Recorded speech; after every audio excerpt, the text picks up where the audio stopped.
Კარგად. გული შეიკარეთ წავით. ჭირდება მაგრამ. და წესებს არ ვიყო. შენ ცეკვირნებში იყავი.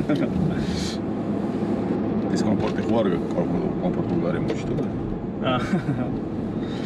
შენ რა ცნობს?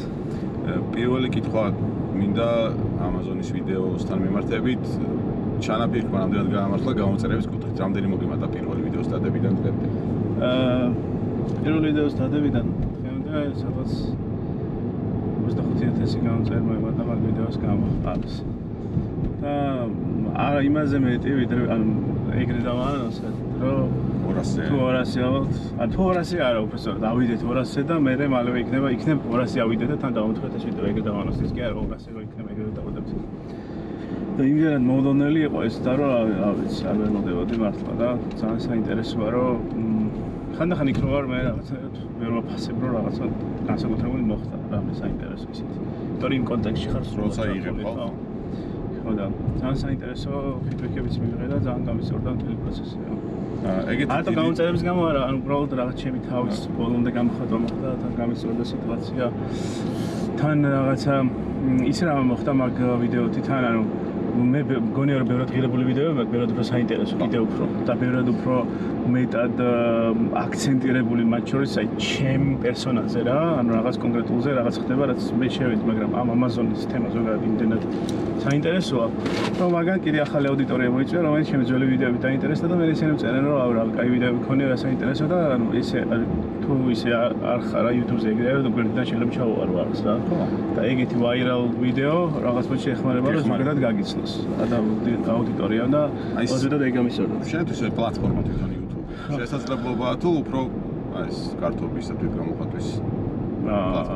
არა, ჩემთვის YouTube-ი არის შესაძლებლობა რომ შენი ცხოვრების ხედვა კონკრეტული რაკურსით აჩვენო. ჩემთვის ეგრეა და ეგ იქნება პოდკასტის ჩაწერა თუ მოგზაურობა თუ რაღაცა, ანუ რაღაც მოგზაურობის დროს რაღაც კონკრეტული იდეები მაქვს და რაღაცებს ვაკეთებ. ეგ არის ჩემი პიროვნების გამოხატვა. ეგ შეიძლება რაღაცა მჯდომარეს მექნა, მაგრამ იმდენად ეფექტური და შეიძლება რეიტინგულიც და შეიძლება საინტერესო და ყოფილიყო და თან შეიძლება მეც არ მეკნო კომფორტულად თავი რომ აჩა ვიღაცა სხვა ადამიანთან ერთად იგივეს ვაკეთებ, მაგრამ აქ რაღაც უნიკალობაში რო ვარ და თან ჩემ თავსაც ბოლომდე გამოხატა, მგონია რომ ეგ არის YouTube-ი არის ჩვენი იდეების ბოლომდე გაჟღერება და მათ შორის ცვლილებებიც რა, იმიტომ რომ შეიძლება ეხლა რაღაც ხუმრობით რაღაცა გადავით რაღაცებს უყურებდე, მაგრამ ძალიან დიდი სოციალური ცვლილებები შეიძლება გამოიწვიოს რაღაც კონკრეტულმა YouTube ვიდეომ რა, ანუ იმაზე მეტი ვიდრე რაღაც კომპანიების მიერ ჩასხმულმა პირობითად რაღაც მილიონობით ლარმა ვიღაცების დასახმარებლად. და ყოფილა ეგეთ გლობალური მაგალითები? გლობალური მაგალითები მაგის რავი აიღე თუნდაც აი პაპსა მაგალითს გეტყვი რა, კონკრეტულზე არ ჩავხვალ. პაპსა მაგალითი აიღე, Mr. Beast-ის მაგალითი, რომელიც ამბობს, რომ მე მინდა შევცვალო ეხლა რა მიზნები აქვს და რაღაც როგორი მასშტაბის იუთუბერია და რა ბიზნეს მიზნები აქვს, კიდე ცალკე საკითხია, მაგრამ კონკრეტული იდეის კუთხით გეუბნები, რა გავლენა აქვს რა. Mr. Beast-ი ამბობს, რომ მე Feastables შოკოლადის იმიტომ უშვებ, რომ მე მინდა შევცვალო აფრიკელი ბავშვების ცხოვრება აფრიკელი ბავშვების პირობები. იმიტომ რომ რაღაც 90% ეგეთ შოკოლადის ქარხნებში აფრიკაში დასაქმებული არიან ბავშვები. და ეს რომ მუდმივად აჟღერებს და ამ ხელა აუდიტორიას ეს ესმის, რომ მე რაღაცა ბავშვებს არ ვამუშავებ რაღაცა და Feastables რაღაცა გაზდის ამ თან ბიზნესიც იზრდება რა თქმა უნდა, მაგრამ ეთიკურ მიზნებს ვაჟღერებს. ამით იმაზე მეტ ინფლუენს აღწევს ვიდრე რაღაც Nestle-ის ნებისმიერი კამპანია რა. იმიტომ რომ იუთუბერი, იმიტომ რომ იციან ბევრი რაღაც უნახავთ, იმიტომ რომ რაღაცა მიყვებიან, იციან როგორ გაიზარდა და ბრენდი აქვს შექმნილი რა. და მაგ ტიპის კომუნიკაცია არის ბევრად მასშტაბური ვიდრე ხო რაღაც ნებისმიერი რაღაცა და ეგ ცვლილებები არის ერთი ამბავი რა. მიკრო ცვლილებები რა ხა რაღაცა პირობითად რაღაცა ინსპირაციები, რაღაცა ისეთი მინი რაღაცეები, რაც თუნდაც ქართული იუთუბერები აკეთებენ.